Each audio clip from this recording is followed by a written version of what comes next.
Good morning, fans of theater. Thanks for tuning into Stage Door.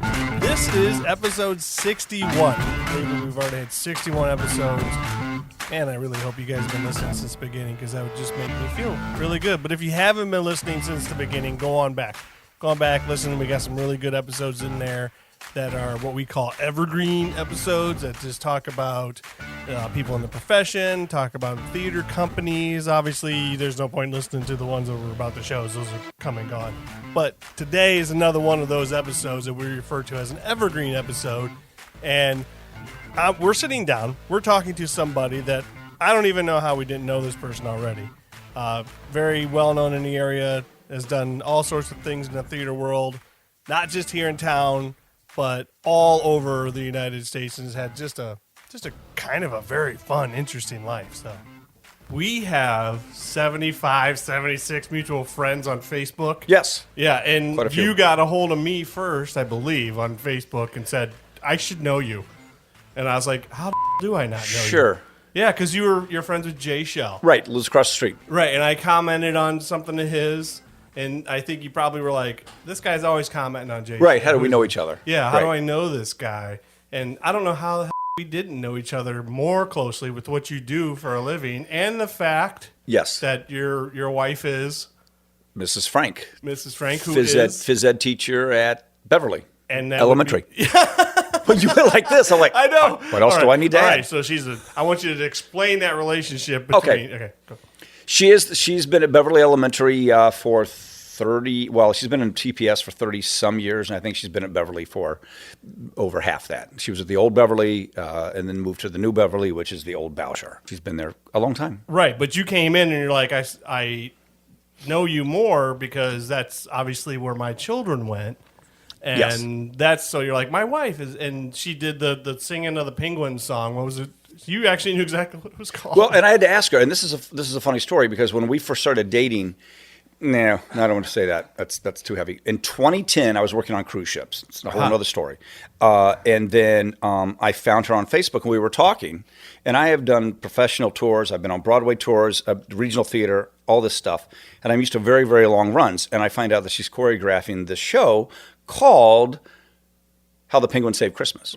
And I said, on the phone, I said, wow, when does this open? And I haven't even seen her yet. We're still talking over the phone and emails and stuff.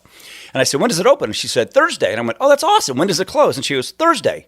And I'm like, that runs for a week. That's awesome. And she's like, no, this is elementary school. This runs for like 20 minutes and we're done. Right. Yeah. I have pictures of them, though, and my wife made. All the kids had to dress up with black shirts on with this white bib. It looks like a white bib to give them the front of them. And then they all had these little bow ties, little black bow ties. But, of course, my wife, is being extra that she is, no, I'm not making Gabe a bow tie. He had one like a suit tie, so it went all the way down the front of him. So he's the one penguin on stage that looked different than everybody else. So, now, is that where you choreographed a fight in Macbeth?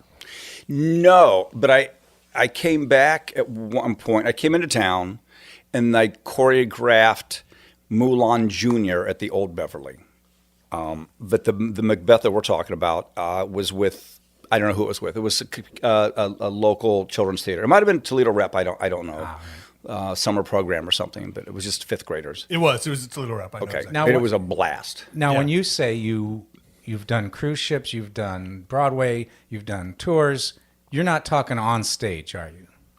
I've been known to act, but no. Most of my background is backstage. Your professional career, so that's why we're here. Because I got several people that messaged me and said, "Well, you need to have Wayne on," and I was like, "Yeah, I do." Kind of a big deal. I do. That's what they were saying. I was like, "What? Why? What is he exactly? What does he do? What exactly do you do then besides cruise shipping?" I am a professional stagehand. Okay. And what that means is I make my living working backstage, loading shows in, loading shows out, putting them together, setting lighting cues if I'm in the lighting department, pushing scenery on stage, pushing scenery off stage, helping set things up if it's with a union and the union call, it's departmentalized.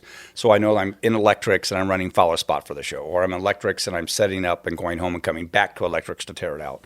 If it's a non-union show, we just jump around and help each other out. But I make my living by letting the business agent know that I'm available.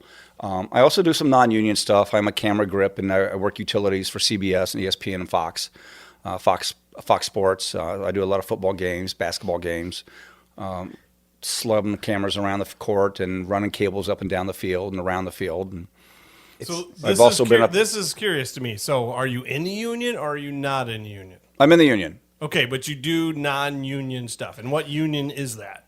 My union is the International Alliance of Theatrical Stage Employees, Also known as IATSE. IATSE. Yes, Okay. Local 24. I'm the recording secretary. I'm on the executive board. I've been a union member since 1995. In Madison, Wisconsin is where I got my union card. I've been working with the union since 1980, right out of high school, Local 12 in Columbus.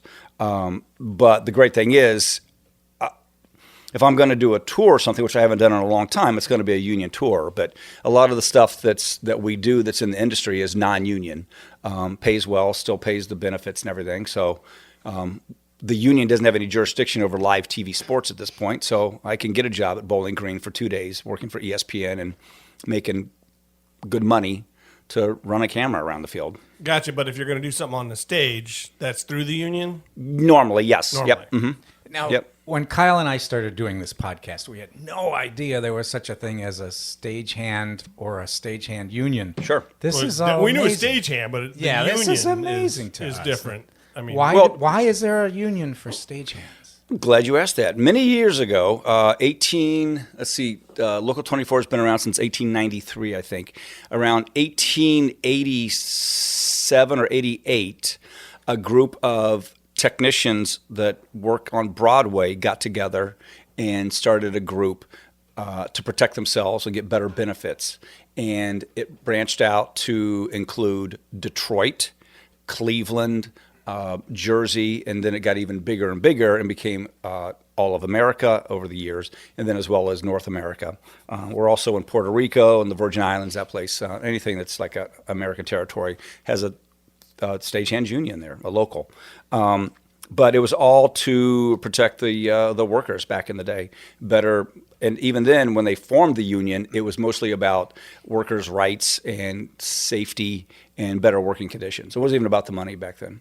you're just going to make sure nobody was going to get hurt while they're doing the job. Exactly. And there was no oversight. Now, there's not a whole lot of oversight now. It's pretty willy-nilly as far as I'm concerned, as far as safety. OSHA doesn't get too involved with us until something happens. And that's union, non-union. It doesn't matter. It's theater. You know, I need to focus this light. I don't have a ladder. We'll stand on the back of this chair. Okay, I'll do that. I think Done that it's before. more like sandbags falling from the rafters. Yes. Oh, Yeah. so it's Yeah. a lot of Phantom of the Opera And stuff. Phantom of going the on? Opera Okay. stuff. Yes. People- Yeah. Yeah. Hey, and fun fact, at one point when the Stagehands Union was formed back in the 1800s, Detroit had the second largest theater district outside of New York City. Oh, that is a fun fact. Now where do they stand? Behind Cleveland, Chicago, behind all a bunch of them now, right? It's kinda- Probably. Yeah.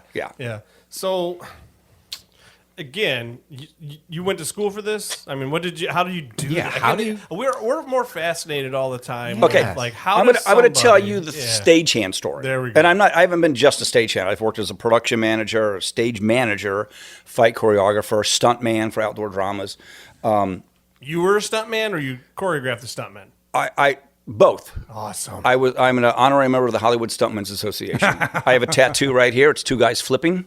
I see it. He's right. What are Can they you folks see flipping? it? I see There it. you go. Look close. There you go. Oh, yeah, they're flipping something off. Yeah. Exactly. Yeah. It's faded. It doesn't look like it should anymore. But any stagehand, any good stagehand, union, non-union, but anybody that's been in the business has their own way of telling this story. But the way I became a stagehand is 40-some years ago, I was at a concert. I walked backstage to go to find a bathroom, and somebody gave me a crescent wrench and told me to get back to work. 40 years later, I still haven't found the bathroom. Gotcha. Were you wearing all black or something? So that you It could have been. Yeah, I don't know. But Look at that's this every guy. stagehand knows that story. So That's funny. Oh, okay. But yeah, I graduated high school in 1980 and did a little. So my stagehand gig was in 1981, my first one. So I graduated in 1980 and got involved with Local 12 in Columbus. Started doing some shows with them at the Ohio Theater and the Palace and some other places. And then I went to join the union. I went to High State in 1981. And I was working with the gentleman that designed the special effects for Cats on Broadway.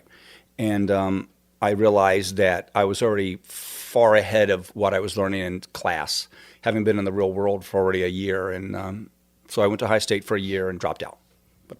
Well, yeah, because at Ohio State or any of the colleges, you need to take your Comp 1 class. Correct. And then you need to take your art history class. Correct. You know, Yeah. those are important for being a stagehand. So you got to do those Absolutely. classes. And then you got to take a biology class, too. 'Cause Yes, that's important. anatomy, yep, yep, absolutely. Yep, All the important classes to become a stagehand. absolutely. Wow. I went around, worked all over the country, traveling with shows, working regional theater. I would go somewhere and work for 3 days and choreograph a fight for a stage show, and then go someplace else and spend 3 months stage managing.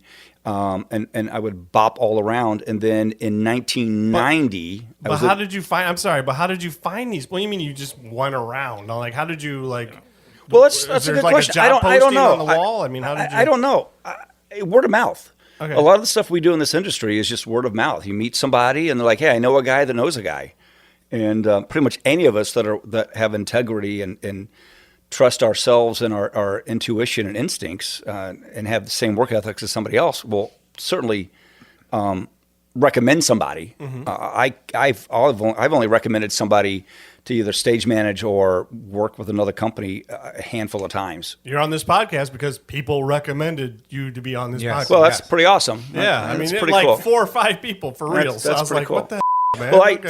so I haven't gotten out of a resume in years. Today I tried to fill out an application online for a gig, and I told the wife honestly, I'm like, I don't have a resume, and I haven't had a resume in 40, 30 years probably. And I used to have resumes that were just fight resumes. And I used to have resumes that were just stage management resumes, and I had resumes that was just stagehand stuff, listing all the skills and the certifications that I have. So, but back to the education. 1990. Mm-hmm. Yeah, back to the education. I went to work my third outdoor drama in St. Augustine, Florida, which I think is one of the most beautiful cities in the country, one of my favorite places. And the outdoor drama, The Cross and the Sword, was run in conjunction with the School for the Arts at St. John's River Community College. And the gentleman at St. John's River Community College in charge of the program said, "Hey, you don't have a degree in a college degree, and we don't have a stage management program. How about you come and stage manage all the shows and take classes for free?" And I said, "Well, that's a no-brainer." Yeah, obviously. Until I realized that I couldn't afford to live there. Oh. So I did that for a year. So then you lived in the stage probably, right? You just lived backstage for a while? Pretty much so. Yes. Yep. I lived there for a year, and I was, my mom would send me her credit card at Shell Station. I'd drive into town and stock up on groceries and on her She'd, credit card. like, And physically mail you her credit card? she did. Yeah. Yeah. That's old school. Yeah. Yeah. Everybody does that nowadays. So no, too. I don't have a college degree, and I every couple of years I look online to try to find something like an associate's degree because I do miss that. I like the studying part of it. I wasn't a good student, so I know my limitations. You get in there and you're like, oh my gosh, why am I doing all this stuff? And I already am miles Exactly. ahead of it, though. Right. That is, there's a lot to be said for that. So you were taking these classes in St. Augustine, finding these jobs like randomly, though. That's the coolest. Yeah, part. it was because I did outdoor drama, and I met people that were involved with stunt work and fight choreography. I met lighting designers and other people, and they're like, "Hey, I'm getting ready to go do this show over in St. Louis, Missouri, or I'm doing this show in Dayton. You want to come do this for me?" I mean, I was in St. Augustine when somebody asked me if I wanted to come to Dayton and choreograph Romeo and Juliet as far as the stage fighting is concerned. And I actually couldn't because I had something else going on. But it's just always been a matter of word of mouth. Just I know somebody who knows somebody. And just trying and just jumping in Right, and but trying. being super mobile, though, it sounds Yeah, like as well, yeah. and saying, I can leave and tomorrow? Okay, sure. And right. just do Yeah. that. Right. I mean, You're just sleeping on prop beds backstage, and you didn't have wherever any you go. leases signed for any apartments? You could just go? Well, yeah, I lived in St. Augustine for 2 years. I lived in Columbus and German Village for 5 years, which is where I grew up. Thanks for asking. And So I had apartments. I lived with people. I had a girlfriend once in a while. But like I'll go to St. Augustine and I'm just going to go. And then you're like, oh. Yeah, and I packed up and I went to St. Augustine. And then, like I said, I lived there for 2 years and went to school for a little bit. And then I had a girlfriend at the time, and I got offered a job to go on tour in 91. I'm like, all right, I'll go on tour. So I went on tour, quit the school, and went out to make some money. And she stayed back in St. Augustine and worked at the school. And I just went on tour. And then that tour led to something else, which led to something else. Never came. Is that what happened? Never came home? Yeah, well, I eventually went home to find out that she didn't want me there anymore. So that was to find out I've been on tour a little long and she wasn't waiting. Yeah, that makes sense. Yeah. So you just kept doing this and then suddenly it's 40 years later. Exactly. It's kind of like a military life, though. Really, it's like you get stationed here, then you get stationed here, and stationed there. You just got to be willing. Absolutely, to do stuff. and I haven't done regional theater in a long time, but probably 1999, 2000 was the last time I went away to do regional theater. And I was married, and I drove over to Muskegon, Michigan. I was living in Detroit, and I drove over to Muskegon, Michigan, and I spent 2 summers there as a production manager for full union productions of different shows, 3 different shows throughout the 6 shows over the 2 years. And that's the last time I actually went away to do anything. When was that? 99 and 2000. Okay, so you've been pretty settled since then. Yes. In 2006, I had major back surgery. I was living in Detroit. I had major back surgery, spinal fusion, and cadaver bone marrow. Was going through a divorce at the same time. I'm like, I can't really lift stuff right now. And Royal Caribbean called out of the blue and asked me if I wanted to come work for them. So Royal Caribbean. I went for 6 months, and I came home 5 years later. And then you just told me recently that you were doing, like, you were off, and you're like, oh, we got to reschedule this, man, because I'm back with the opera. Right. Yeah. Well, and that the whole COVID hasn't helped, of course. Right. And then I had shoulder surgery 13 weeks ago. And I'm very happy to say that I now can lift up to 10 pounds. All right. So that's, up from 2. So that's good. Pretty much what the life is, though, it sounds like, where you're like, okay, I have this time off. I just finished what I was doing, and then, I'll come on the podcast. And then 3 days later, no, I can't come on the podcast. I'm back at it again. Absolutely. Is that what happens then, basically? That's what happens. And for me personally, and anybody that's worth a grain of salt in this industry, if you say you're going to do something, you're going to do it. We always say you're only as good as your last show. So, we do, I tell you I'm going to do something, I'm going to do something. But if I haven't worked since June and I get 3 days or a week of employment, this podcast is going to have to wait. Right. Exactly. Nothing personal, but no, totally so Stagehand on a Carnival cruise ship. What's that like? I was not a stagehand. I was a production manager of entertainment. Now, production manager hires people, oversees all the tech? No, and I did not hire people. My responsibility was to oversee the technical side and the entertainment side of all the performance side of all the entertainment on the ship. Whether that's the main stage productions, that's the guest artists, the comedians coming in, the jugglers, scheduling and rehearsals and all that stuff. But every week I'd get a schedule, whichever ship I was on. I'd get a schedule that said, "Here's your guest performers for the week." And it's always rehearsal the same day. I mean, everything, it's like clockwork. The production shows rehearse at the same time every day. The headline performers rehearse every day at the same time. So it's all, I just, cut and paste. See, I didn't even know cruise ships were like that. I didn't know they would bring in people just for a couple weeks and then off they go. Oh, a couple weeks. No, maybe a week. Oh, a week at a time. So I didn't even know that. Comedians would get in would embark on a Sunday, do a welcome aboard show Sunday night, do a main stage show during the week at some point, a regular 45-minute show, and then on Saturday night do a goodbye show for about 20 minutes, and then get off the ship the next day, and the next one would come on. Why? Why would they do that? Why wouldn't they stay on the boats longer? I guess that's confusing to me. Like, I've learned. I've got good friends that I'm still Facebook friends with, and I've learned I can recite most of their material to this day. I would think it'd be a lot easier, obviously, for everybody involved if the person stayed on for a month, because it's not like anybody's on the cruise ship longer. they seen you for a week and then boom. Right. next person. That's true. You got a whole new crop of crowd. Whole new crowd, right. Why would you have to pull in a new? Exactly. I don't get that. Yeah, I don't know. Just to make, they got to justify Logistics. why they're paying you. Probably that's probably why. Well, I still have the headlining shows. I still have the production shows that the cast and the crew are doing. That's And always those gonna be. are continuous from week to week. Oh, yeah. They sign like year-long contracts probably, right? And Right. just- 8 months. My contracts were 4 months on, 2 months off. Mm-hmm. And that 2 months was 2 months paid vacation, so that was always nice. But with Royal Caribbean, you're just pretty much a number. Yeah, but you said the opera. So the opera comes in. Now, which opera was that? Because you're like, I do the opera all the time.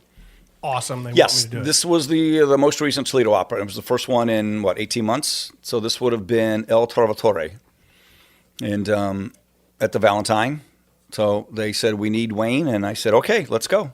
And Yeah, that was cool. That was a cool moment, actually. Just a little small interaction you and I had was, oh, yeah, I have injured my arm or whatever it was. You said you injured. I won't be able to work the opera this time, so I can come on the podcast. That's right. Followed by, awesome, I'm working the opera. Never right. mind, man. That's right. And you were Yeah. like, oh, I'm bummed because I've worked the opera every year. I'm kind of disappointed. And then Yeah. you were like, Is opera theater? Is it musical theater? Is it worthy of our podcast? you might want. Can I mention a name? always. Drop tons of names. Get James Norman on here. Jim Norman. He's the production manager and the assistant artistic director for the opera. Yeah, absolutely. Okay. Jim's a good guy, We will. and he handles the costumes at the Rep. So you're a jack of all trades. I think so. Yeah. I like to think that this is going to sound horrible when people hear this, but I consider myself a well-rounded stagehand. And we have stagehands that are well-rounded and can do a little bit in every department, which is fantastic because you can pretty much help anybody as needed.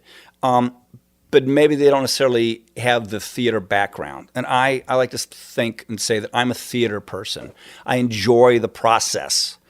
Whether I'm directly involved or sitting off on the side watching this happen. I enjoy the process. I enjoy people bettering themselves. Of community theater, high school, I love seeing the kids better themselves, come out of their comfort zone. I'm a theater history person. I appreciate the terminology and the history of where things came from, as far as maritime and that kind of thing and how they got to where they are now. So I'm like a theater person. I enjoy the whole business of theater. How could you not? You have a front row seat or a backstage seat to everything. Well, it's a shame. There's some people that take a job and they come in and they push their box and they get their banana and they go home. And that's all they care about. They pull a rope, they get a banana, and they go home. I'm like, I don't understand that. And there are quite a few of us now, actually, pretty much with my insistence. I'm like, here's this terminology. This is what this word means, and this is where it came from. Like anytime we do an opera and I have new people that I'm working with, not that I'm in charge, but I'm like, okay, this is the term you're going to hear. Sitzprobe, Wandelprobe. You're going to hear these things over, before rehearsal starts. I want you to know what these mean. So I give them a little education, and they walk out going, wow, I learned something today besides how to focus a light. So it makes them feel better, and it makes me feel good, too, that I'm helping myself as well as helping the industry. And I always like to say, as a stagehand, my job is not just to focus lights or run sound or anything. It's customer service. And I'm going to do whatever I can to make that show as good as it can be. And if we can help other people get to that level and go, I'm really excited to be here, whether it's opera, community theater, or a Miss Ohio pageant or whatever, as long as you're giving them 110%, these people are going to feel like they've hit a gold mine. I did a concert down at the river a couple of years ago, and I don't know who the main act was, but I was setting up. It was at Promenade, and I was setting up for the opening act. And this opening act was local, and they'd played around all the hot spots around Waterville, and and we're asking them, and we're like, okay, you got enough room there? You got enough room? And we did some things. We gave him a nice little drum riser and everything. And the guy goes, I'm used to playing beer joints. He goes, this is more room than I've ever had. And I'm like, that made his day. Well, Awesome. Which then in turn makes him a better performer for the audience, which is who you Absolutely. really are. Absolutely. Servicing, Who right? ultimately is the client, yes. You're helping the audience enjoy the show and get the story. Sure. Yeah. And we live in the dark. We live in the shadows, and we go home and have our beer and go, "That felt good." So And then we do it all over again the next day. So, what is the best part of being a stagehand? It's too much. Great question. I'm smiling because there's so many wonderful things about it. And I've been asked this question before. Toledo Blade interviewed me last year during COVID, what I was missing most about not working. And it's the people. It's the process. It's really everything about it. And I don't like, especially now that I've had the surgery, there's nothing great about having to work at 4 a.m. for a Trans-Siberian Orchestra load-in and getting done at 2 a.m. the next day and working straight through. Wow. And that happens. And WWE is pretty much the same thing. I don't miss that. And that's straight through. It's, we get an hour here, an hour there for break, lunch, dinner, late dinner, and maybe breakfast. But that's straight through, and it's heavy work, sitting through rehearsals and everything. I don't miss that. But it's also, at the same time, it's great to say, hey, I'm going to do this. I've got this to look forward to, and then I'm going to take 2 days off to recoup. But I miss the people. I love the people. I love the repartee between stagehands. There's always witty lines between everybody, and the guys and the girls. It doesn't matter. We tease each other, and everybody knows their limitations for the most part. We know who you tease and who not to tease. And I love the one-liners. I love the history. I love the freedom of being a stagehand. Any stagehand will tell you, I will take that house job. You want me to be in charge of the Sycamore Theater downtown? I'm going to be there the rest of my life. And as soon as they get the job offer, they're like, well, you know what? I got next Tuesday off because I have to go fishing with my brother-in-law. We like that freedom. But also with that freedom comes 17 W-2s that I had to sign up for 2 years ago. So it's the people, the process, you said, and the front row seat. The history. A lot of it sounds very similar to being an actual on-stage performer, though, too. So they are jumping from job to job and job and job, and you're jumping from job to job to job to job. So that, to me, there's this similarity between on and off stage. There is, absolutely. I think the great thing for me is I have if I want to go out and find work on my own, I can do that. But if I want to stay in Toledo and work at the union houses, I call in and I say, hey, I'm available. And the business agent says, hey, I've got this next Tuesday. Do you want to work it? So that's nice. I can do that. As far as performers, I don't know what they do anymore. They have to audition probably and that kind of stuff. So there's a business agent that like how the hell again? Yeah. So every union pretty much has a business agent. So you go through the union. Is that when you finally got somebody to help you find jobs? Yes. Gotcha. Yeah. I mean, he or she is hired and pretty much paid by that particular local, wherever it is, to find work for you, and then maintain those relationships, and then help improve conditions and put you to work. And if he or she's not doing that, then we need a new business agent. Well, I didn't know that was a thing, though. See, I don't know any of this. We're very naive, man. When we say we don't know anything. Well, it's no different than the ironworkers or the plumbers local or HVAC or not anything I'm a part of. Any laborers is going to have a union. And as you know, a lot of people are going on strike. Right? And anytime I do these interviews or anything in the paper or anything, I'm not strictly a union person by any means. I'm going to work where I need to work to make money and to make myself happy. But you see now that you've probably been reading the papers and seeing the news. There's a lot of folks going on strike right now. Yeah, that was. And it's not just it's not just my group. Yeah, what is going on there? I got a message through our Instagram account saying, hey, could you talk about this on the show? At least bring awareness to it. And I was like, I don't even know what you're talking about. Okay. It's kind of twofold, but lately I could probably say the last couple of years, folks going on strike, stagehands union or whoever, it's not always about the money anymore. It's not about the living wage. It's about conditions. And with stagehands, there are over 90,000 members in the Stagehands Union in North America. That's a lot of people, and that's broken down into different areas. Toledo, we just have mixed local, which means it's wardrobe and stagehands. Mixed local is stagehands and wardrobe. And some places have film, and some places have video, and some places have even ticket takers at some theaters in the bigger cities are part of the Stagehands Union. So and concessions even. So there's over 90,000 people involved with this.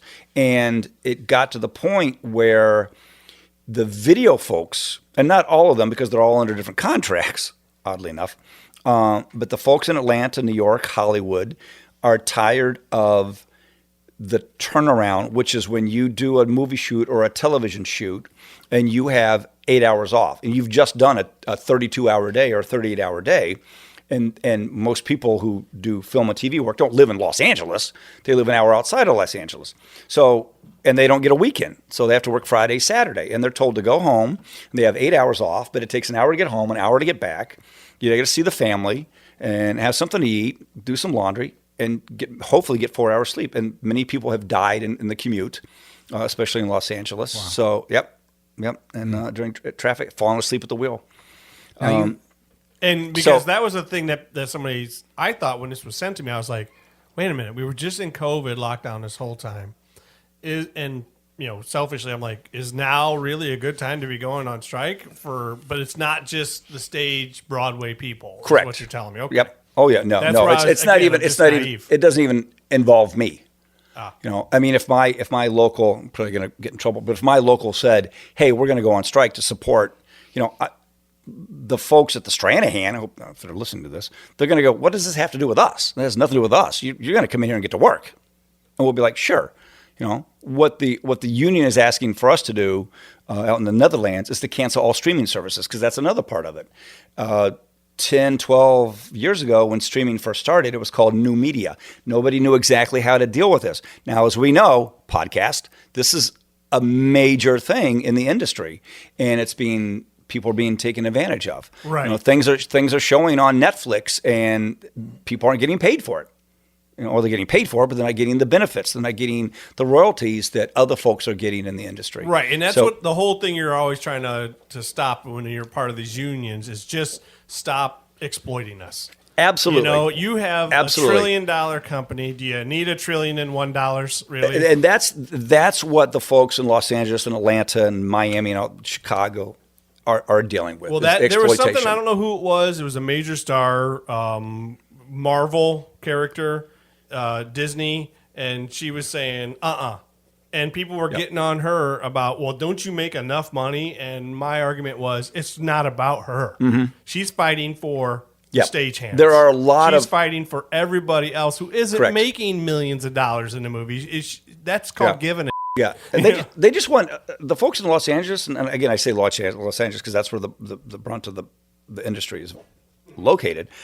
They want a living wage, which would help out because they haven't had a raise in a while, but it's really the working conditions. It's as a stagehand, as a union stagehand, if I'm on a union contract, I work 5 hours and then I get an hour break. If I don't get that hour break, then I get a meal penalty. That's with pretty much any union, any labor union. You work over 5 hours, you get food or go away for food, or you get a meal penalty paid to you. And out in Los Angeles and other places, what's happening is the producers of these shows at Netflix and Hulu and all these things are saying, forget it. We don't have time. You're going to work 7 or 8 hours, and we're just going to keep paying you a lot of money to do that. At some point, the money is not the issue. Right. When you've got somebody working in the sun or along the train tracks, and there was a lady that got killed and run over by a train several years ago because she wasn't paying attention during a shoot. It's not about the money. It's about the safe working conditions. It's about being humane and just taking care of people. Exactly. It's not that freaking hard. No, exactly. It's not hard. Be halfway decent. Give them a couple hours where they need a couple hours. Yep. Your movie can come out a couple hours later. Well, now absolutely, and now what they're talking about is in the conditions for the union. It's a tentative agreement. It's not favorable as far as I'm concerned for the union, the IATSE union, the filmmakers. But at least it's a start. Now they have some place they can go to and talk back and forth. But it's not just the turnaround, the 8-hour turnaround. It's weekends because they would have. The crew, they would give, Matthew McConaughey or whoever would have, Friday and Saturday off, but the crew is expected to be there 7, 8, 9 days a week straight through before they get any time off. And that's again, an hour away from home. That's not right. Stagehands, they want a weekend. And to us, the joke always been Saturday, Sunday, weekend. What's that? That's our weekend is Monday when there's no shows. Right. And they want weekends. They want to be able to see family on Saturdays and Sundays. Well, like I said, I got a message about it, and I wish I was able to reply to the person who messaged me in an educated way. And I was like, you know what? I have somebody coming in. I will ask that There you person go. Well, who knows way more about what's going on in this kind of environment, this kind of world, than Ron and I would ever have any idea. I hope it helped. It did help a lot. You used the word integrity earlier. Do you see integrity and excellence and professionalism in the people you work with behind stage, backstage, in the union? You seem to represent that. Yes, I would like to. It depends. I don't want to throw anybody under the bus. I don't want to talk negatively of the union or non-union people, but it's not. The integrity is not there as prevalent as I'd like to see. I think that's everywhere, though. So, and that's true. You That's talking true. about that, saying, "Well, I'd like to see." That's not shocking. I think a lot of work environments, you're going to be in a situation where it's like 10% of the people are holding up the entire company. Absolutely. It's like, what are the other 90% doing? And nowadays, also with the work ethic of some of the folks that are not our age, again, don't seem to care, which breaks my heart. I'm going to give somebody 110% when I go into the job. And Right. Well, this sounds like a job, though, where there's no instant gratification. And no. So you got to, like you said, so you started when you were 19, 18? Yeah, 18. 18 years old, and you just started doing it. And you just worked your ass off. Yeah. And one thing fell into another one. Somebody saw you over there and said, that kid works his ass off. Give him another job. You did some more work, and you said, that kid is getting it done. I don't have to always tell him constantly to pick up something. He's just picking it up. Be proactive. Yeah. That's what I want people to be proactive. And if you don't know something, again, this is not just union, non-union. It's if you don't know something, you just ask. Hey, I don't know how to do this. Well, we see it with interns and stuff where we're at too, where it's like they just stand back and are waiting for instruction. Sure. And I'm always like, hey, get in there. Just get roll up your sleeves. Do something. Yeah. You roll up your sleeves, pick something up. And if it's not the right thing to pick up, I'll say, hey, why'd you pick that up? But at least try. You see we're unloading. Right. You see we're putting cables in. You see we're doing these things. And you're sitting back all timid and mousy. That's not helping. Many years ago, if I can tell a story. Yes, here. please. Many years ago, I was on tour with Jerry Lewis and Damn Yankees. And not Damn Yankees, the band. Damn Yankees. Not Jerry Lewis from Jerry Lewis? Or Yeah, Jerry Lewis. Oh, that Jerry Lewis, but not... Okay. But not Damn Yankees, the band with Ted Nugent. Damn Yankees, the Broadway musical. My wife saw Damn Yankees live, I believe. The band or... The band, yeah. Okay. Well, let's get off the band now. Okay. It's going to confuse people. It's going to confuse the listeners. And I was in San Francisco, and I was there for 5 weeks with Jerry and Damn Yankees. And the local business... I was on tour with him, and the local business agent came in and said... And this was in the 90s. The local business agent from San Francisco came in and said, hey, guys... You folks that are on the tour, if you want extra work, we have work for you. We've got conventions going on at the Moscone Center. We've got movie shoots. We've got television shoots. We got Nash Bridges, which is being shot in town. If you want work, we can give it to you. Great. So a bunch of us took it. So I'd go to Moscone Center or whatever right after I got done with a night show, and I'd work until 8 or 9 a.m. the next morning, take a nap, and go in and do 2 shows of Damn Yankees. But at one point I was doing that, and I was starting to get tired. I'm starting to get run down. And it must have been 3 o'clock in the morning, and I was at the Moscone Center setting up for a convention. And I realized it was not safe. I was getting very tired. But they were paying me good money because it's San Francisco. And I wanted to look good. I still wanted to have some integrity and show that I had some decent work ethic. And I found a hard hat. And I put that on, a white hard hat, and I found some rolled up newspapers, and I curled them up so they looked like they were blueprints, and I put them under my arm, and I just walked around for like an hour and a half doing that, and people thought I was working my ass off. The lack of integrity, I swear. You had to put up with these kids. Yeah. You just knew it. I had to be creative. I couldn't just go take a nap. Oh, I'm tired. I don't want to do this anymore. But so that's all they're doing now is what you're saying, though, is they're all wearing hard hats probably, at the place and rolling up. Or they and will like, be is now. anybody actually working? Now. You're all They will be now, yeah. There's nothing happening. Kids are all clever now. So you're telling me that right now, if somebody wants to do what you have done your whole life, that they could just roll up their sleeves, go over to the union, just say, I want to work, and people put them to work? They don't need to go to college for this, obviously? You don't need to go to college for this. Yeah, awesome. There are, especially nowadays, and this is the one thing that I do regret about being in industry, is I started in 1980. There was no intelligent lighting. There was no computerized light boards. I was always okay, I'll put this square peg in the round hole and I'll make this work. I've always been that kind of person. And once intelligent lighting and computer programming came along, I was doing the other thing, and I never sat down. I never learned how to be a lighting programmer, and I missed that. And it's like, and nowadays kids can come in and go, I can do that, and we have some very good programmers here in town that can program computerized light boards, and I don't know my way around them at all. And it's because I was too busy blowing it off and happy just to push a box. Right. So, and I do regret that I didn't spend more time with all the people I worked with over the years to say, okay, how do you do this and why do you do that? And nowadays they're the young kids come in and they sit down at the light board and they're doing this and everything and flipping and flopping and pushing buttons and everything, and you got a scene there on the stage. I'm like, I don't know what you just did. I'll focus the light, but I don't know what you just did. So what do you recommend then for somebody who, because again, this is something where, man, I wish I knew about this in 1990.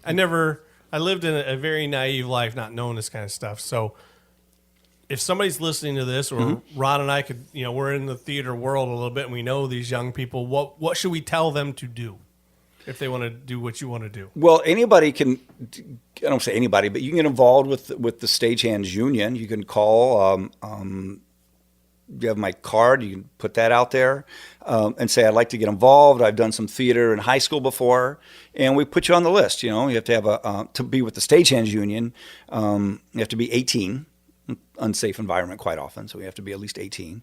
Have your own mode of transportation, or at least somebody can drive you to and from work, like a parent or something, guardian, and just have some tools, and then we'll take you from there. We want people that have lighting background, sound background, audio, as we call it, video. We need video people, and that's not just here in Toledo. It's not just with the union. Pretty much any show nowadays has video in it.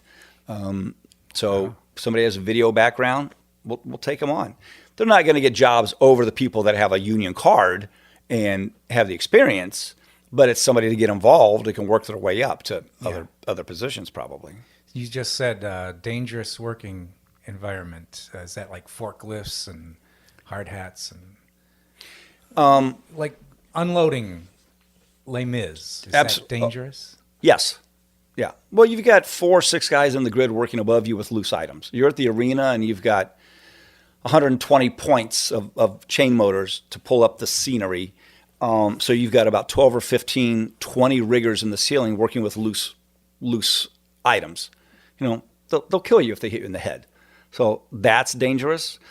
Taking a 500-pound or an 800-pound, even a 1,000-pound set piece down a ramp of a truck at the Stagehand. Barricade. Dude, you're not selling the job, man. Well, that's true. I'm trying to get people to do That's this true. job. No, he's asking about the danger. Yeah. I know. I'm like, what are you doing? Don't bring this up. Well, but then when you get enough people gathered around something like that, there's no way we're going to get this down. There's no way we're going to do this. So, hey, guys, everybody gather around, and all of a sudden you pull it off. You're like, damn, yeah, and you high-five at each other, and you go into the next one. But you love it, though. You've done it for how many years, and you love it? 40-some years, and I never get tired of it. Wow. No, that's not true. I do get tired of it.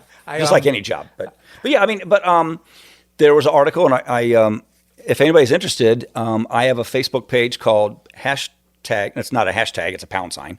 24family, and it's the unofficial Facebook page for stagehands and theater here in town. And it's as the recording secretary for the union, I pass on the information to people as far as, the show's happening, you need to park here. The street is blocked, make sure you go around this way. Make sure you're on time for this and bring these tools. But I also like to post things on there like humor and some things once in a while about things that happen in the theater. And I just posted about a week ago about an opera singer in Moscow that stepped off the stage the wrong direction and was smashed by a piece of scenery, and he went the wrong spot. So say it's dangerous. It's not just loading. It is dangerous. It's a dangerous profession. Maybe not as much as an iron worker. We're not all above in the air building bridges, but it's a dangerous profession. So not to scare anybody away.